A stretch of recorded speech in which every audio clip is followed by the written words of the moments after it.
रस्सी छोड़। तो आज जो है हम लोग जमुआ में एक पहला बैठक जो है वो जेबी केसेस का रखे हैं, जिसका नेतृत्व रोहित कुमार दास ने किया। और इसका उद्देश्य जो है वो है हम लोगों का जेबी केसेस का और जयराम महतो के विचारधारा को जो है वो जन जन तक पहुंचाना। क्योंकि जैसा आप लोगों को पता होगा कि विगत 23 वर्षों से जो है वो झारखंड का दोहन हर स्तर से किया गया है, और अब यहाँ के युवा जो हैं वो जाग चुके हैं, यहाँ के मूल निवासी, यहाँ के आदिवासी जाग चुके हैं। सारे लोगों को जागरूक करके हम लोग जो है वो झारखंड को एक नव निर्माण की ओर लेकर के जाएंगे, एक नए झारखंड की ओर लेकर के जाएंगे। इसी उद्देश्य से जो है इस क्षेत्र में हम लोग आज कार्यक्रम किए हैं। अब ये तो कोर कमेटी का निर्णय होगा, लेकिन इतना बात तय है कि हम लोग बहुमत से ज़्यादा सीटों पर निश्चित रूप से चुनाव लड़ रहे हैं। अभी फिलहाल डुमरी उपचुनाव होने वाला है, क्या वहाँ आपकी पार्टी चुनाव लड़ेगी? डुमरी उपचुनाव में हम लोग बहुत सक्रिय इसलिए नहीं रहे हैं क्योंकि अब जो है वो मुख्य चुनाव में बहुत कम दिन बचा हुआ है।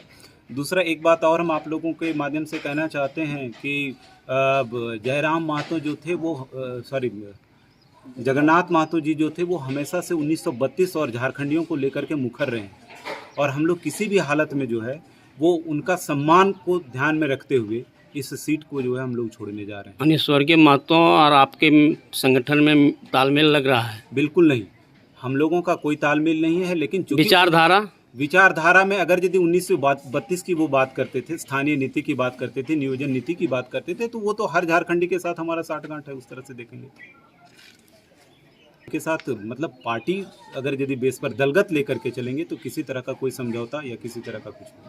2024 के लोकसभा चुनाव में क्या आपकी पार्टी कहीं से चुनाव लड़ेगी क्या?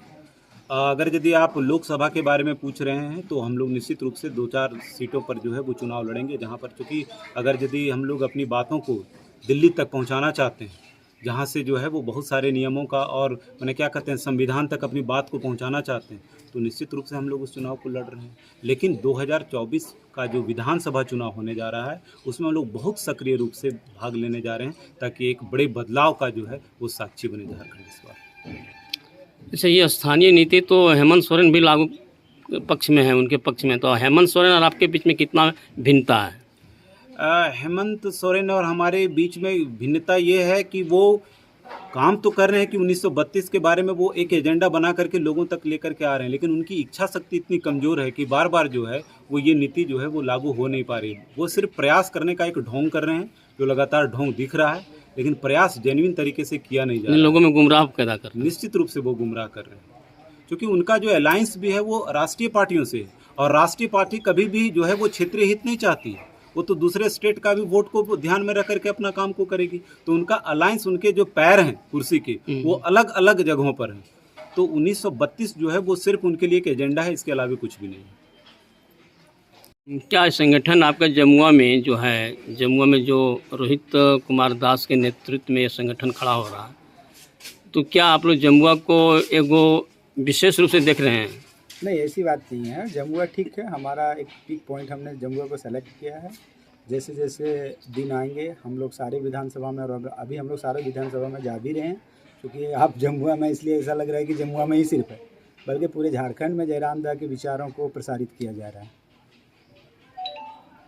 जयराम दा आज के डेट में एक व्यक्ति नहीं है, एक विचारधारा है। इनको नहीं रोक सकते, किसी भी एंगल से आप नहीं रोक सकते। किसी व्यक्ति को आप रोक लेंगे, विचारधारा को कैसे रोकेंगे? तो जमुआ से गांडे, गांडे से बगोदर, बगोदर से डुमरी, डुमरी से एक जितने 81 विधानसभा है, सभी जगह हम लोग आ रहे हैं और बड़ी ज़ोर शोर से आ रहे हैं। और हम नहीं आ रहे हैं, सारे झारखंडी आ रहे हैं। जिनको चाहिए अपने बच्चे का उज्जवल भविष्य, वो हमारे साथ आएंगे, जयराम दा के साथ आएंगे। जयराम जी का काफिला निकल चुका है, निकल चुका है, इसको कोई नहीं रोक सकता। हमारे बच्चे के अस्तित्व का सवाल है, हमारे अपने लोगों के भविष्य का सवाल है। कौन देखेगा? आज कौन नेता दिखने वाले हैं? सारे लोग अपने जेब भरे में लगे हुए हैं। आप देखिए, जिनसे आप आज हमारा जनप्रतिनिधि ऐसा हो जिनके साथ हम कंधे से कंधा मिला के चल सके, जिनके सामने हम आँख से आँख डाल के बात कर सके। आज हमारा कौन जनप्रतिनिधि है जो हमें बैठने तक भी देता है? और जो आप यहाँ रहेंगे तो आपको 4 किलोमीटर दूर रोका जाता है उनके डफली द्वारा कि भाई अभी साहब नहीं है, अपॉइंटमेंट है आपके पास।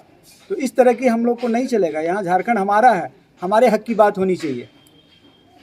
हमारे ऊपर अगर अदर आके इस तरह के अत्याचार करेंगे तो हम लोग कब तक सहेंगे? यहाँ राजशाही तो है नहीं, लोकतंत्र है। लोकतंत्र में लोकतंत्र का मूल सिद्धांत ही है कि जनता के द्वारा, जनता के लिए, जनता। तो ये मूल सिद्धांत का फुलफिल हो ही नहीं रहा है। यहाँ राजा बने बैठे हैं, जैसे हमारे केंद्रीय समिति सदस्य ने बताया कि आज जयराम दा की ज़रूरत क्यों पड़ गई हमें। अगर ये लोग नेता लोग सब अच्छे से काम करते तो हम लोग तो क्या युवा लोग थे, हम लोग उनका सहयोग कर देते। आज हम युवाओं को क्यों आगे आना पड़ रहा है? क्योंकि वो अपने कर्तव्य को नहीं निभा रहे हैं। आज लोगों का पलायन किस कदर हो रहा है आप देख रहे हैं। कोई ऐसा गांव नहीं है जहां से 10, 20, 50 युवा बाहर नहीं है। क्यों जाते हैं वो बाहर, और इसके लिए कौन जिम्मेदार है? अगर आप यहाँ उद्योग धंधा नहीं लाएंगे, आपकी नियोजन नीति ठीक नहीं है, हम जो उद्योग आप लाए हैं उसमें भी हमारी स्थानीयता का आप ध्यान नहीं रख रहे हैं, तो आप सरकार में हैं तो सरकार हम इसलिए आपको चुने थे ताकि आप जनता के काम आ सके। आपने जनता के लिए क्या काम किया है? रोजगार के लिए हमारे युवा दर दर भटक रहे हैं। आज कितने युवा हैं जिनमें बहुत सारा काबिलियत होने के बावजूद भी उन्हें नौकरी नहीं मिल रहा है, उन्हें लाठी डंडा मारा जा रहा है। हम लोग आंदोलन करते हैं। आंदोलन क्यों करते हैं? एक बेसिक सवाल जयराम दा उठाते हैं कि आखिर आंदोलन की ज़रूरत क्या पड़ गई? लोकतंत्र में आंदोलन का कोई जगह नहीं होना चाहिए, लेकिन आप आंदोलन क्यों करवाते हैं? क्योंकि आप हमें हक नहीं देते तो हमें आंदोलन करना पड़ता है। आप हक देते तो हमें आंदोलन नहीं करना पड़ता। राजशाही में आंदोलन होता था, जब लोगों को दबाया जाता था, उसको किसी तरह से उनके बात को नहीं रखने दिया जाता था, तब आंदोलन की ज़रूरत है। आज लोकतंत्र में भी हमें आंदोलन करना पड़ रहा है, तो इससे ज़्यादा शर्म की बात कुछ नहीं हो सकती।